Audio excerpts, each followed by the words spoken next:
नमस्कार। आइए सुनते हैं सुभद्रा कुमारी चौहान की लिखी कहानी आहुति। जनाने अस्पताल के पर्दा वार्ड में दो स्त्रियों को एक ही दिन बच्चे हुए। कमरा नंबर 5 में बाबू राधे श्याम जी की स्त्री मनोरमा को दूसरी बार पुत्र हुआ था। उन्हें प्रसूति ज्वर हो गया था। उनकी अवस्था चिंताजनक थी। वे मृत्यु की घड़ियां गिन रही थी। कमरा नंबर 6 में कुंतला की मां के 7वां बच्चा लड़की हुई थी। माँ बेटी दोनों स्वस्थ और प्रसन्न थी। घर में कोई बड़ा आदमी न होने के कारण माँ की देखभाल कुंतला ही करती थी। उसके पिता दफ्तर में नौकरी करते थे। उन्हें पत्नी की देखभाल करने की फुर्सत ही कहाँ थी। पंडित राधे श्याम जी एडवोकेट अपनी माँ और कई नौकरों के रहते हुए भी पत्नी को छोड़कर कहीं न जाते थे। 10 दिन के बाद कुंतला की माँ पूर्ण स्वस्थ होकर बच्ची समेत अपने घर चली गई और उसी दिन राधे श्याम जी की स्त्री का देहांत हो गया। अपने नवजात शिशु को लेकर वे भी घर आए, किंतु पत्नी विहीन घर उन्हें जंगल से भी अधिक सूना मालूम हो रहा था। पत्नी के देहांत के बाद राधे श्याम जी ने दृढ़ निश्चय कर लिया था कि वे दूसरा विवाह नहीं करेंगे। मनोरमा पर उनका अत्यंत प्रेम था। वह अपने चिन्ह स्वरूप जो एक छोटा बच्चा छोड़ गई थी, वही राधे श्याम जी का जीवन आधार था। वे कहते थे कि इसी को देखकर और मनोरमा की मूर्ति की पूजा करते हुए भी अपने जीवन के शेष दिन बिता देंगे। जिस हृदय मंदिर में वे एक बार मनोरमा की पवित्र मूर्ति की स्थापना कर चुके थे, वहाँ पर किसी दूसरी प्रतिमा को स्थापित नहीं कर सकते थे। घर से उन्हें विरक्ति सी हो गई थी। भीतर वे बहुत कम आते, अधिकतर बाहर बैठक में ही रहा करते। घर में आते ही वहाँ की एक एक वस्तु उन्हें मनोरमा की स्मृति दिलाती। उनका हृदय विचलित हो जाता। जिस कमरे में मनोरमा रहा करती थी, उसमें सदा ताला पड़ा रहता। उस कमरे में उस दिन से कभी न गए थे जिस दिन से मनोरमा वहाँ से निकली थी। जीवन से उन्हें वैराग्य सा हो गया था। आने जाने वालों को वे संसार की असारता और शरीर की नश्वरता पर लेक्चर दिया करते। कचहरी जाते, वहाँ भी जीने लगता। जिन लोगों से 50 रुपया फीस लेनी होती, उनका काम 25 में ही कर देते। गरीबों के मुकदमों में बिना फीस के ही खड़े हो जाते। सोचते, रुपये के पीछे हाय हाय करके करना ही क्या है, किसी तरह जीवन को ढकेल ले जाना है। तात्पर्य यह है कि जीवन में उन्हें कोई रुचि न रह गई थी। दूसरे विवाह की बात आते ही उनकी गंभीर मुद्रा को देखकर किसी को अधिक कहने सुनने का साहस न होता। अतएव सभी यह समझ चुके थे कि राधे श्याम जी अब दूसरा विवाह नहीं करेंगे। उनकी माता ने भी अनेक बार दूसरे विवाह के लिए कहा, किंतु वे टस से मस न हुए। अंत में वह अपनी इस इच्छा को साथ लिए इस लोक से विदा हो गई। इसके कुछ ही दिन बाद राधे श्याम जब एक दिन अपनी बैठक में कुछ मित्रों के साथ बैठे थे और बाहर उनका लड़का हरिहर नौकर के साथ खेल रहा था, सामने से एक तांगा निकला। न जाने कैसे तांगे का एक पहिया निकल गया और तांगा कुछ दूर तक घिसटता हुआ चला गया। एक 7-8 साल का बालक तांगे पर से गिर पड़ा और एक बालिका जो कदाचित उसकी बड़ी बहन थी, गिरते गिरते बचकर दूसरी तरफ खड़ी हो गई। बालक को अधिक चोट आई थी। बालिका ने मृग शावक की तरह घबराए हुए अपने 2 सुंदर नेत्र चंचल गति से सहायता के लिए चारों ओर फेरे, फिर अपने भाई को उठाने लगी। राधे श्याम जी ने देखा और दौड़ पड़े। बालक को उठाकर झाड़ने पोंछने लगे।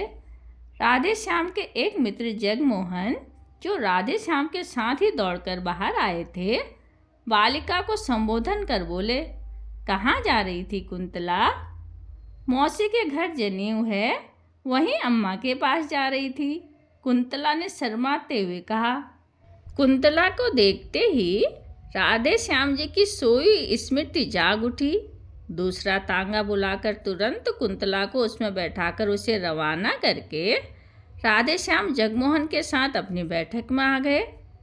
एक दिन बात ही बात में राधे श्याम ने जगमोहन से पूछा, भाई यह किसकी लड़की थी जो उस दिन तांगे से गिर पड़ी थी? जगमोहन ने बतलाया, वह पंडित नंद किशोर तिवारी की कन्या है।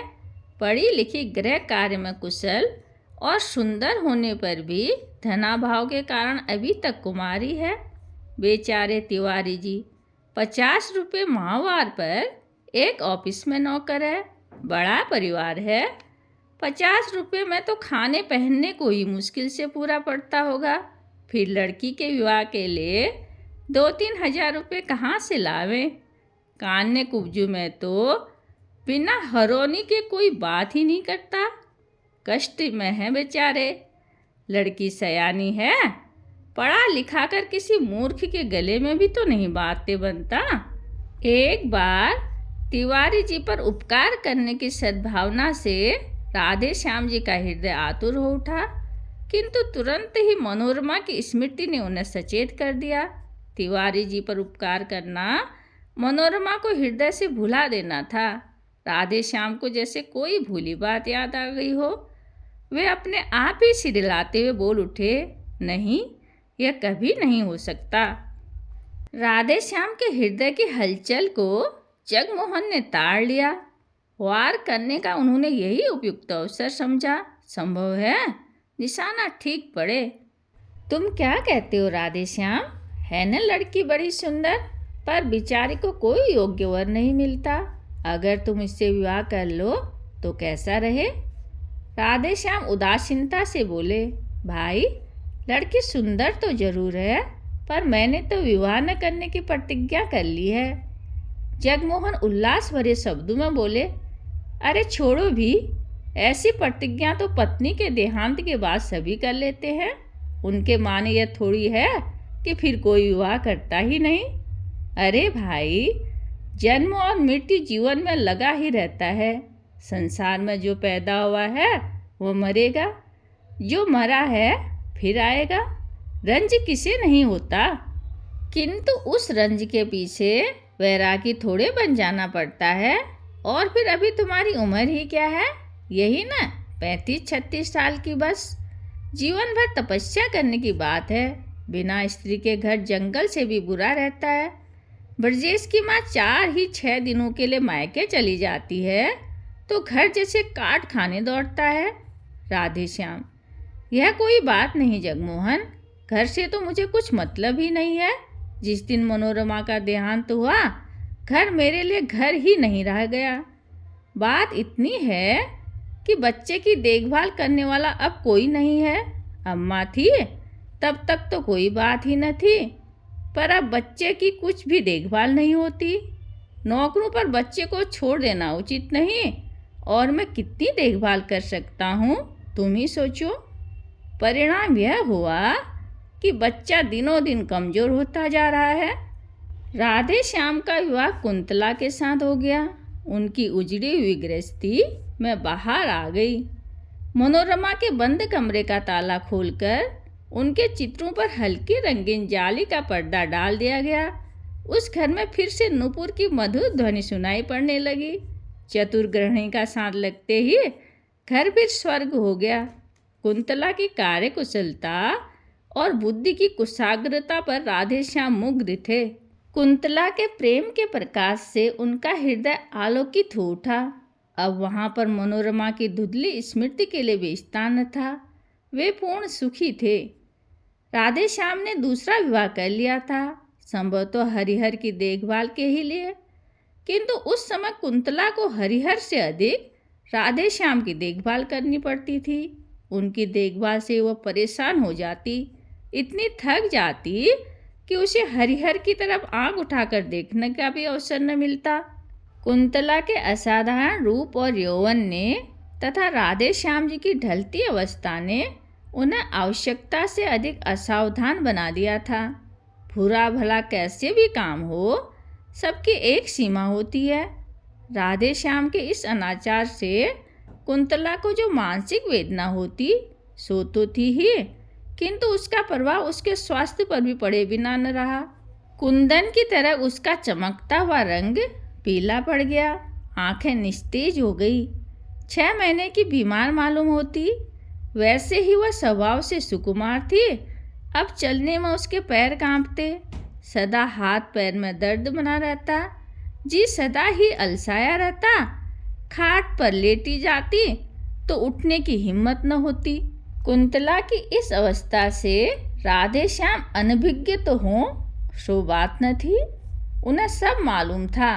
कभी कभी ग्लानि और पश्चाताप उन्हें भले ही होता, किंतु लाचार थे। कहते हैं ढलती उम्र का विवाह और विशेषकर दूसरे विवाह की सुंदर स्त्री मनुष्य को पागल बना देती है। था भी कुछ ऐसा ही। कुंतला अपने जीवन से कुछ बेजार सी हो रही थी। वह राधे श्याम को किस प्रकार रोक सकती थी, किंतु वह तो उसकी विवाहिता पत्नी ठहरी, क्योंकि 7 भांवरे फिर लेने के बाद राधे श्याम को उसके शरीर पर पूरी मोनोपोली सी मिल चुकी थी ना। इधर कुछ दिनों से शहर में एक स्त्री समाज की स्थापना हुई थी। एक दिन उनकी कार्यकारिणी की कुछ महिलाएं आकर कुंतला को निमंत्रण दे गई। कुंतला ने सोचा अच्छा ही है, घंटे 2 घंटे घर से बाहर रहकर अपने इस जीवन के अतिरिक्त भी देखने और सोचने समझने का अवसर मिलेगा। उसने निमंत्रण स्वीकार कर लिया। वहाँ गई भी। वहाँ जितनी स्त्रियों ने भाषण पढ़े या दिए, कुंतला ने सुने। उसने सोचा वह इन सबसे अधिक अच्छा लिख सकती है और बोल सकती है। घर आकर उसने भी एक लेख लिखा। विषय था भारत की वर्तमान सामाजिक अवस्था में स्त्रियों का स्थान। राधे श्याम ने भी लेख देखा, बहुत प्रसन्न हुए। लेख लिए हुए बाहर गए। बैठक में कई मित्र थे, उन्हें दिखलाया। सभी ने लेखिका की शैली एवं सामयिक ज्ञान की प्रशंसा की। अपने एक साहित्य सेवी मित्र अखिलेश्वर को लेकर राधे श्याम भीतर आए। कुंतला को बुलाकर बोले, कुंतला, तुम्हारा लेख बहुत ही अच्छा है। मुझे नहीं मालूम था कि तुम इतना अच्छा लिख सकती हो, नहीं तो तुमसे सदा लिखते रहने का आग्रह करता। तुम्हारे इस लेख में कहीं कहीं भाषा की त्रुटियां हैं, पर ये मेरे मित्र अखिलेश्वर ठीक कर देंगे। अब तुम रोज कुछ लिखा करो, ये ठीक कर दिया करेंगे। मुझे तो भाषा का ज्ञान नहीं, अन्यथा मैं ही देख लिया करता। खैर कोई बात नहीं, यह भी घर ही के आदमी है। कुंतला के लेखों का भार अखिलेश्वर को सौंपकर राधे श्याम को बहुत संतोष हुआ। कुंतला को अब एक ऐसा साथी मिला था जिसकी आवश्यकता वह बहुत दिनों से कर रही थी, जो उसे घरेलू जीवन के अतिरिक्त और भी बहुत सी उपयोगी बातें बता सकता था, जो उसे अच्छे से अच्छे लेखकों और कवियों की कृतियों का रसास्वादन करा के साहित्यिक जगत की सैर करा सकता था। कुंतला अखिलेश्वर का साथ पाकर बहुत संतुष्टि थी। अब उसे अपना जीवन उतना कष्टमय और नीरस न मालूम होता था। कुंतला और अखिलेश्वर प्रतिदिन एक बार अवश्य मिला करते। कुंतला की अभिरुचि साहित्य की ओर देखकर उसकी विलक्षण कुशाग्र बुद्धि एवं लेखन शैली की असाधारण प्रतिभा पर अखिलेश्वर मुग्ध थे। वे उसे एक सुयोग्य रमणी बनाने में तथा उसकी प्रतिभा को पूर्ण रूप से विकसित करने में सदा प्रयत्नशील रहते थे। लाइब्रेरी में जाते, अच्छी से अच्छी पुस्तकें लाते और उसे घंटों पढ़कर सुनाया करते। कविवर शैली, टेनिसन और कीट्स तथा महाकवि शेक्सपियर इत्यादि के ऊंचे दर्जे की कविताएं पढ़कर उसे छम जाते। उसके सामने व्याख्या तथा आलोचना करते और उससे करवाते। हिंदी के धुरंधर कवियों की रचनाएं सुनाकर वे कुंतला की प्रवृत्ति कविता की ओर फेरना चाहते थे। उनका विश्वास था कि कुंतला लेखों से कहीं अच्छी कविताएं लिख सकेंगी। किंतु अब राधे श्याम को कुंतला के पास अखिलेश्वर का बैठना अखरने लगा था। कभी कभी सोचते शायद कुंतला के सुंदर रूप पर ही रीझ कर अखिलेश्वर उसके साथ इतना समय व्यतीत करते हैं, किंतु वे प्रकट में कुछ न कह सकते थे। क्योंकि उन्होंने स्वयं ही तो उसका आपस में परिचय कराया था। कुंतला राधे श्याम के मन की बात समझती थी, इसलिए वह बहुत सतर्क रहती। किंतु फिर भी यदि कभी भूल से उसके मुंह से अखिलेश्वर का नाम निकल जाता तो राधे श्याम के हृदय में ईर्ष्या की अग्नि भभक उठती। अब अखिलेश्वर के लिए राधे श्याम के हृदय में मित्र भाव की अपेक्षा ईर्ष्या का भाव ही अधिक था। इन्हीं दोनों कुंतला ने 2-4 तुकबंदियां भी की थी, जिनमें कल्पना की बहुत ऊंची उड़ान और भावों का बहुत सुंदर समावेश था, किंतु शब्दों का संगठन उतना अच्छा नहीं था। अपने हाथ के लगाए हुए पौधों में फूल आते देखकर जिस प्रकार किसी चतुर माली को प्रसन्नता होती है, उसी प्रकार कुंतला की कविता देखकर अखिलेश्वर खुश हुए।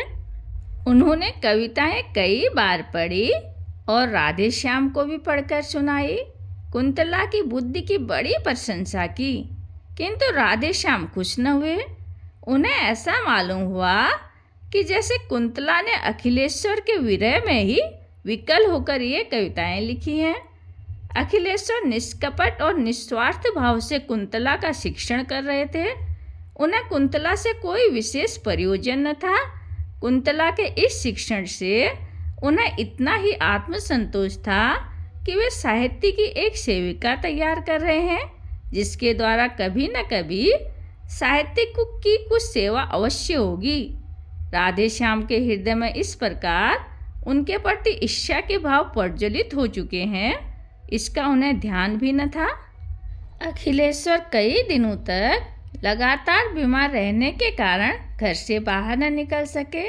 खाट पर अकेले पड़े पड़े घन्नियाँ गिनते हुए उन्हें अनेक बार कुंतला की याद आई। कई बार उन्होंने सोचा कि उन्हें बुलावा भेजें, फिर जाने क्या आगा पीछा सोचकर वे कुंतला को न बुला सके। इधर कई दिनों से अखिलेश्वर का कुछ भी समाचार न पाकर कुंतला भी उनके लिए उत्सुक थी। वह बार बार सोचती, एकाएक इस प्रकार आना क्यों बंद कर दिया, क्या बात हो गई। किंतु वह अखिलेश्वर के विषय में राधे श्याम से कुछ पूछते हुए डरती थी। इसी बीच एक दिन कुंतला की माँ ने कुंतला को बुलावा भेजा। राधे श्याम कुंतला से यह कहकर कि जब तांगा आवे तुम चली जाना, कचहरी चले गए। कुंतला माँ के घर जाकर जब वहाँ से 3 बजे लौट रही थी तो उसे रास्ते में हाथ में दवा की शीशी लिए हुए अखिलेश्वर का नौकर दिखाई दिया। नौकर से मालूम हुआ कि अखिलेश्वर बीमार हैं, कई दिनों तक तेज बुखार रहा है, अब भी कई दिन घर से बाहर न निकल सकेंगे। कुंतला अपने को रोक न सकी। क्षण भर के लिए अखिलेश्वर को मिलने के लिए उसका हृदय व्याकुल हो उठा। अखिलेश्वर के मकान के सामने पहुंचते ही तांगा रुकवाकर वह अंदर चली गई। साथ में उसकी छोटी बहन भी थी। अचानक कुंतला को अपने कमरे में देखकर अखिलेश्वर को विस्मय और आनंद दोनों ही हुए। अपनी खाट के पास ही कुंतला के बैठने के लिए कुर्सी देकर वे स्वयं उठकर खाट पर बैठ गए। बोले, कुंतला तुम कैसे आ गई? इस बीमारी में तो मैंने तुम्हारी बहुत याद की। इसी समय राधे श्याम जी ने कमरे में प्रवेश किया। कुंतला कुछ भी न बोल पाई। राधे श्याम को देखते ही अखिलेश्वर ने कहा, आओ भाई राधे श्याम, आज कुंतला आई तो तुम भी आए, वरना आज 8 दिन से बीमार पड़ा हूँ। रोज ही तुम्हारी याद करता था, पर तुम लोग कभी ना आए। फिर घड़ी की ओर देखकर बोले, आज 3 ही बजे कचहरी से कैसे लौट आए? राधे श्याम ने रुखाई से उत्तर दिया, कोई काम नहीं था इसलिए चला आया। फिर पत्नी की ओर मुड़कर बोले, चलो चलती हो, मैं तो जाता हूँ। अखिलेश्वर ने बहुत रोकना चाहा, पर वे न रुके, चले ही गए। उनके पीछे पीछे कुंतला भी चली। जाते जाते उसने अखिलेश्वर पर एक ऐसी मार्मिक दृष्टि डाली जिसमें न जाने कितनी करुणा, कितनी विवशता, कितनी कातरता और कितनी दीनता थी। कुंतला चली गई, किंतु उनकी इस करुण दृष्टि से अखिलेश्वर की आंखें खुल गई। राधे श्याम के आंतरिक भावों को वे अब समझ सके। घर पहुंचकर कुंतला कुछ न बोली, वह चौके में चली गई। कुछ ही क्षण बाद उसने लौटकर देखा कि उसकी लेख, कविताएं, कापियाँ, पेंसिलें और अखिलेश्वर द्वारा उपहार में दी हुई फाउंटेन पेन सब समेटकर किसी ने आग लगा दी है। उसी अग्नि में अखिलेश्वर का वह प्यारा चित्र, जो कुछ ही क्षण पहले ड्राइंग रूम की शोभा बढ़ा रहा था, धूं धूं करके जल रहा है और ऊपर उठती हुई लपटें मानो यह कह रही हैं, कुंतला, यह तुम्हारे साहित्यिक जीवन की चिता है। धन्यवाद।